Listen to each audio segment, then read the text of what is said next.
হৈছে ইয়াৰ সভাত আজি প্ৰায় ৮০খন গাঁওৰক্ষী বাহিনীৰ ওপৰ সদস্য ইয়াত উপস্থিত আছে। তেওঁলোকে কোনো কাৰণত মানি লোৱা নাই, যিহেতু এছপি মহোদয়ে যিজন ব্যক্তিক আজি ইয়াত থানা কমিটিৰ সভাপতি হিচাপে নিয়োগ কৰিছে তেওঁ এটা ৰাজনৈতিক দলৰ পৰা আহিছে। গতিকে অৰাজনৈতিক সংগঠন এটাত আমাৰ গাঁওৰক্ষী সংগঠনৰ মানুহসকলে ৰাজনীতিক ব্যক্তিক কোনো কাৰণত মানি নলয়। সিদ্ধান্তত এটা কথা আছে যে এইটো যদিও এছপি মহোদয়ে ইয়াক নিয়োগ কৰিব পাৰে, কিন্তু ই এটা অৰাজনৈতিক সংগঠন, যিহেতু এইটো এটা আৰক্ষী বিভাগৰ ভাতৃ সংগঠন। গতিকে আৰক্ষী বিভাগটো যেতিয়া ৰাজনীতিৰ মেৰপাকত নাই, গতিকে গাঁওৰক্ষী বাহিনীও কোনো কাৰণে ৰাজনীতিৰ মেৰপাকত থাকিব নোৱাৰে। এটা ঘটনা ঘটিছে, আজি আমাৰ ৰাইজে যথেষ্ট উদ্বিগ্নতা প্ৰকাশ কৰিছে, কাৰণ এনে ঘটনা পূৰ্বতে ঘটা নাছিল।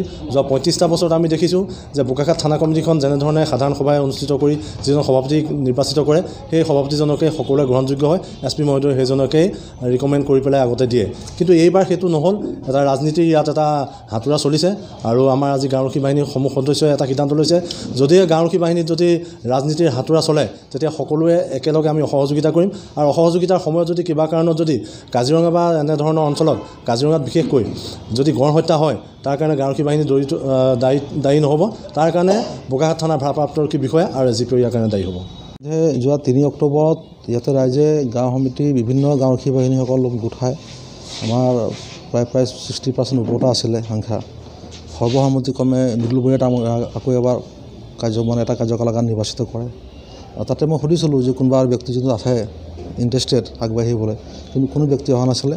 সকলোৱে একেমুখে তেখেতক মৃদুলবৰীয়া হ'ব লাগে বুলি প্ৰস্তাৱ দিলে, আৰু সেই গোটেই প্ৰস্তাৱখিনি গ্ৰহণ কৰি ঊৰ্ধ্বতম কৰ্তৃপক্ষলৈ পঠিয়াই দিয়া গ'ল।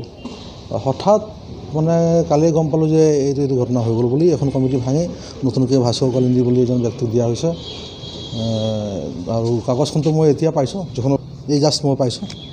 আৰু এই ক্ষেত্ৰতে মোৰ লগত কোনো ধৰণৰ আমাৰ থানাৰ ভাৰপ্ৰাপ্ত বিষয়া হওক বা এছডিপিঅ হওক বা এছপি মহোদয় হওক, কোনো ধৰণৰ মোৰ আলোচনা কৰা নাই। গম পাইছোঁ যে তেখেতো ৰাজনীতিৰ লগত জড়িত, আৰু যোৱাবাৰ তেওঁ পঞ্চায়ত ইলেকশ্যনে খেলিছিলে কংগ্ৰেছ দলৰ হৈ, আৰু বৰ্তমান তেওঁ অসম গণ পৰিষদৰ চাকসৰ লগত এটা ডাঙৰ দায়িত্বত পদবী নিৰ্বাহ কৰি আছে। গতিকে তেনে হোৱাটো, যিহেতু গাঁওৰক্ষী সংগঠন সম্পূৰ্ণ এক অৰাজনৈতিক সংগঠন, ই এক ছ'চিয়েল, ৰাইজৰ অকল সেৱাৰ কাৰণেহে আছে। গতিকে তেনে সংগঠনত সেই হোৱাৰ কাৰণে আমাৰ গোটেই ৰাইজে মানি ল'বলৈ বিচৰা নাই। আৰু গতিকে আগ্ৰহ কৰিম যে ৰাইজৰ দাবী মানা হওক, চৰকাৰে মানক। এইখিনি প্ৰস্তাৱ মই আগলৈ আগুৱাই দিম। হ'ব পাৰে মিছগাইডো হ'ব পাৰে বা তেনেকুৱা ধৰণৰ হ'ব পাৰে, যিহেতু কোনো ধৰণৰ আলোচনা নকৰাকৈ দিলে তেখেতক। এটলিষ্ট আগৰজন সভাপতি বা মোৰ লগতো এবাৰ হ'লেও আলোচনা কৰিব লাগিছিলে তেওঁ, যিহেতু মই চৰকাৰীভাৱে নিয়োগ কৰা ডেপুটি এডভাইজাৰ, কিন্তু মোৰ লগতো তেওঁ কোনো ধৰণৰ আলোচনা কৰা নাছিলে, নকৰাকৈ তেওঁ দিছে। বৰ্তমান আজি সভাই সিদ্ধান্ত লৈছে যে আগৰজন যিজন সভাপতি তেওঁলোকে বাছি দিছিলে তেওঁ হ'ব লাগে। আৰু যদি তেওঁ কিবা কাৰণত টেকনিকেল ডিফেক্ট হয়, নোৱাৰে বা কিছু লোকৰ আপত্তি থাকে, তেতিয়াহ'লে আৰু এজন সমাজকৰ্মী ব্যক্তি, যি প্ৰায় সকলোৰে গ্ৰহণযোগ্য বুলি বিবেচিত হৈছে, অভিজিত নাথ বুলি, তেওঁৰ নামটোও প্ৰস্তাৱ কৰিছে দ্বিতীয় শাৰীত। যদিহে মৃদুলবৰীয়া হ'ব নোৱাৰে, তেনে ক্ষেত্ৰত যদি কিবা জটিলতা আহি পৰে, তেতিয়াহ'লে অভিজিত নাথৰ নামটো বিবেচনা কৰিবৰ কাৰণে আমাৰ আজি সভাই প্ৰস্তাৱ দাঙি ধৰিছে। ভাস্কৰ কালিন্দীক নিৰ্বাচন কৰাৰ কাৰণে বা ভাস্কৰ কালিন্দীক কৰাৰ কাৰণে আমাৰ বিটিভিৰ বাকী ব্যক্তিসকলৰ অভিমত কেনেকুৱা? নাই, তেওঁ কোনো মানি ল'ব পৰা নাই। কালি মেছেজত 2-4জন মানুহ পাইছিলোঁ মানাৰ ভিতৰত, কিন্তু অৰ্ধেক সংখ্যাই মানিবলৈ বিচৰা নাই, যিহেতু তেওঁ ৰাজনীতিৰ ব্যক্তি। অৰাজনীতি হোৱা হ'লে ক'বলগীয়া নাছিলে, ইমান প্ৰটেষ্ট নহ'ল হয়। ৰাজনীতি হোৱাৰ কাৰণে, কাৰণ এখন সংগঠনত বহু লোক গোটেই জীৱন দিলে, যি সময়ত চৰকাৰীভাৱে কোনো ধৰণৰ অনুদান পোৱা নাছিলে, সেই সময়তো এই দায়িত্ববোৰ নিষ্ঠাৰে পালন কৰিছিলে। তাৰ আমাৰ 2জন ব্যক্তি আমাৰ উপস্থিত আছে। আজি তেওঁলোকো বহুত মৰ্মাহত হৈছে, যিহেতু এই পদ্ধতিটো, ছিষ্টেমটো, বাছনিটো সদায় গাঁওৰক্ষী ব্যক্তিসকল মিলিয়ে নিৰ্বাচিত কৰিছিলে। তাকে অচিয়ে পঠিয়াই দিয়ে আগলৈ, আৰু এছ পি ৰিকমেণ্ড কৰে, CCVDৰ পৰা তেওঁ এপইণ্টমেণ্ট হয়গৈ। কিন্তু এই প্ৰক্ৰিয়া এবাৰ ভাঙা হৈছে, নকৰি কোনো ধৰণৰ নকৰাকৈ দিয়া হৈছে। আজি এটা অপ্ৰীতিকৰ পৰিস্থিতিৰ সৃষ্টি হৈছে বোকাখাটত। অসম গাঁওৰক্ষী সংগঠন স্বৰ্গীয় হৰিনাৰায়ণ বৰুৱাদেৱে প্ৰতিষ্ঠা কৰিছিলে, আৰু তেখেতে 1952 চনতেই এই সংগঠনটো প্ৰতিষ্ঠা কৰিছিল। আৰু তেতিয়াৰ পৰাই এই সংগঠনটোৱে অসমত এটা উল্লেখনীয় ভূমিকা গ্ৰহণ কৰি আহিছে। গাঁও, নগৰ, চহৰ অঞ্চলত এটা শান্তিৰ পৰিৱেশ সৃষ্টি কৰি মানুহৰ মাজত এটা প্ৰিয়ভাজন সংগঠন হিচাপে গঠিত হৈছে। এই সংগঠনটো 1986 চনত গভৰ্ণমেণ্টৰ আণ্ডাৰটেকিং হৈছিলে। VDP সংগঠনটো প্ৰথমতে এটা অৰাজনৈতিক সংগঠন আছিল, তাৰপিছত এটা পাৰ্টলৈ পৰিণত হৈছিলে, পুলিচৰ এটা অংশ হিচাপে VDP সংগঠনটো হেৰি হৈছিলে। এতিয়া কথা হ'ল কি, আমি VDP সংগঠনটোৱে ঢাল নাই তৰোৱাল নাই নিদিৰাম চৰ্দাৰ। আচলতে আমি যিকোনো কাম কৰিবলৈ হ'লে পুলিচ প্ৰশাসনৰ ওপৰত আমি ডিপেণ্ড কৰিবলগীয়া হয়। আমাৰ যিখিনি আমাক হেৰি দিছে, কৰ্তৃত্ব দিছে, VDP সংগঠনৰ কৰ্তৃত্ব হ'ল কি, যি অঞ্চলটোত বা গাঁও অঞ্চলত যিকোনো অপ্ৰীতিকৰ পৰিস্থিতিৰ সৃষ্টি হ'লে সেইখিনি মোকাবিলা কৰা, চোৰ ডকাইত আৰু ৰাইজৰ প্ৰাণ ৰক্ষা কৰি সম্পত্তি ৰক্ষা কৰাৰ দিশত আমি বিশদভাৱে এটা অৰিহণা আগবঢ়াব লাগে। আৰু সেই অৰিহণা আগবঢ়াই আজি আমি স্বেচ্ছাসেৱী সংগঠন হিচাপে অসমত চলি আহিছোঁ।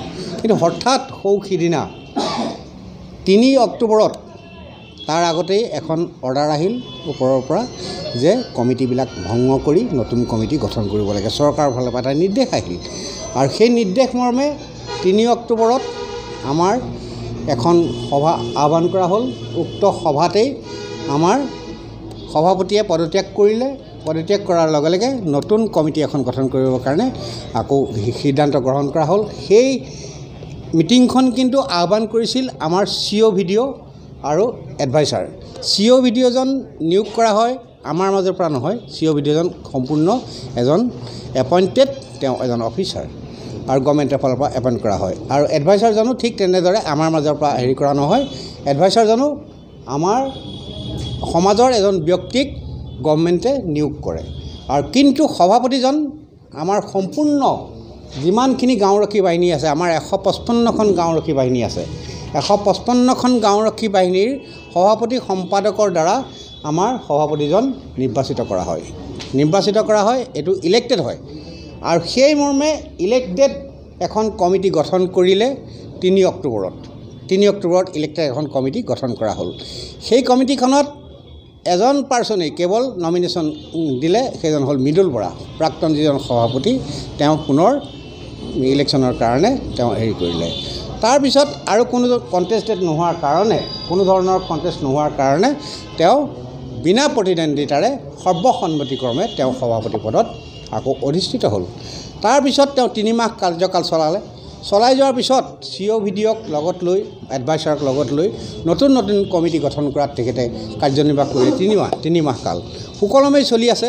সেই মৰ্মে তেওঁ সেই যিখন নতুন কমিটি গঠন হ'ল, সেই কমিটিৰ সম্পূৰ্ণ দায়িত্বৰ যিখিনি কাগজ পত্ৰ আছিল সেইখিনি আমাৰ প্ৰাক্তন OC দিব্যজ্যোতি দত্ত ছাৰ আছিল, দিব্যজ্যোতি দত্ত ছাৰৰ হাতত অৰ্পণ কৰিলে। আৰু দিব্যজ্যোতি দত্ত ছাৰে গ্ৰহণ কৰি পেলাই সেইখন SP মহোদয়লৈ প্ৰেৰণ কৰিলে। ঠিক প্ৰক্ৰিয়াটি ঠিক তেনেদৰে চলি আছিল। এতিয়া কথাটো হ'ল কি, চাওক, আমাৰ যিখন কমিটি গঠন কৰা হয় সেই কমিটিখনত 2জন মৌজাদাৰ থাকে আৰু সাংবাদিক থাকে আৰু বিশিষ্ট ব্যক্তি কিছুমানক লৈ সেই খানা কমিটিখন গঠন কৰা হয়। এতিয়া কোনো ধৰণৰ আমাক নিৰ্দেশ নিদিয়াকৈ, কোনো ধৰণৰ আমাৰ লগত আলোচনা নকৰাকৈ হঠাৎ যোৱাকালি দেখিলোঁ এজন নতুন সভাপতিক নিয়োগ কৰিছে। আৰু মই তেতিয়া লগে লগে আমাৰ প্ৰাক্তন সভাপতিক মই কুৱেশ্যন কৰিছিলোঁ যে তোমাক কিবা অৰ্ডাৰ দিছে নেকি আমাৰ, আৰু উইদাউট মিটিং নোহোৱাকৈ আমাৰ কমিটিখন ডিজলভ কেনেকৈ কৰিলে, কোনে কৰিলে ডিজলভ? তেতিয়া তেওঁ কৈছিলে যে মোৰলৈও কেৱল অৰ্ডাৰ আহিছে যে নতুন সভাপতি এজন আমি নিৰ্বাচিত কৰিছোঁ। সংবিধানত আমাৰ লিখা আছে যে সভাপতি এজন থানা কমিটিৰ থানাৰ OCও নিৰ্বাচিত কৰি পেলাই SPলে হেৰি কৰিব পাৰে। কিন্তু এখন কমিটিক উইদাউট কনচাৰ্ণ এজন থানাৰ OCয়ে কেতিয়াও এজন সভাপতি নিয়োগ কৰিব নোৱাৰে। আমাৰ কনচাৰ্ণ নোহোৱাকৈ যদি তেওঁ সংবিধান ফ'ল' কৰিছে ঠিক আছে, সংবিধানততো এইটো কোৱা নাই যে এজন সভাপতি এটা কাৰ্যকাল চলোৱাৰ পিছত পুনৰ তেওঁ সভাপতি পদত যে অধিষ্ঠিত হ'ব নোৱাৰিব বা ইলেক্টেড হ'ব নোৱাৰিব, সেই কথাটো উল্লেখ নাই। গতিকে চাওক, যেতিয়াই এজন ঠিক আছে মানি লৈছোঁ সভাপতিজনক তেওঁ অপসাৰিত কৰিলে, কিবা যদি তেওঁৰ ওপৰত ইলিগেশ্যন আছিল, কিবা যদি তেওঁৰ ওপৰত হেৰি আছিল, তেওঁ অবৈধভাৱে কিবা কাম কৰিছিল, তেওঁ আমাৰ লগত আলোচনা কৰাটো তেওঁ যুক্তিসংগত আছিল। তেনেদৰে এখন কমিটি ভংগ কৰি দিব কেতিয়াও নোৱাৰে। ঠিক আছে, তেওঁ কমিটি ভংগ কৰি দিলে। কমিটি এখন গঠন নোহোৱাকৈ, এখন কমিটি নোহোৱাকৈ কেনেকৈ এজন সভাপতি নিৰ্বাচিত কৰিলে। এই ক্ষেত্ৰত কেনেকুৱা ভূমিকা গ্ৰহণ কৰিছে বৰ্তমান ভিডিপিয়ে? ভিডিপিয়ে এই ক্ষেত্ৰত চাওক, আমি কোনো কাৰণত মানি ল'ব নোৱাৰোঁ। এজন ঠিক আছে, যিজন ব্যক্তিক ইয়াত নিক্ষেপ কৰিছে সভাপতি হিচাপে, তেওঁ XYZ যোনেই নহওক আমাৰ ক'বলগীয়া নাই, কিন্তু তেওঁ আমাৰ মাজৰ ভিডিপিৰ মাজৰ পৰা হ'বই লাগিব। কাৰণ এজন বাহিৰৰ ভিডিপিৰ লগত কোনো ধৰণৰ সম্পৰ্ক নথকা এজন ব্যক্তিয়ে যদি আমাৰ মুৰব্বী হয় বোলো আহে, তেতিয়াহ'লে আমাৰ পৰিচালনাৰ ক্ষেত্ৰত বিভিন্ন ধৰণৰ আসোঁৱাহৰ সৃষ্টি হ'ব পাৰে। গতিকে সেইকাৰণে আমাৰ মনৰ মতৰ এজন সভাপতি আমি নিৰ্বাচিত কৰোঁ। আমি জানিব চাওক, অৰাজনৈতিক সংগঠন, ইয়াত ৰাজনৈতিক আচলতে ব্যক্তিৰ স্থান নাই। দল যিজন নেতা হৈ থাকে, ৰাজনৈতিক নেতাৰ ইয়াত স্থান নাই। ৰাজনৈতিকভাৱে আমি সকলো জড়িত।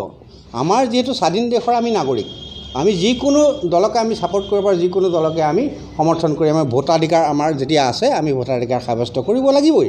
তেওঁ ৰাজনৈতিক দল এটাৰ যদি নেতা হয়, প্ৰকৃততে মই নাজানো তেওঁ নেতা হয় নে নহয়, আৰু তেওঁ ৰাজনৈতিক নেতা এজন আমাৰ ইয়াত কেতিয়াও হ'ব নোৱাৰে।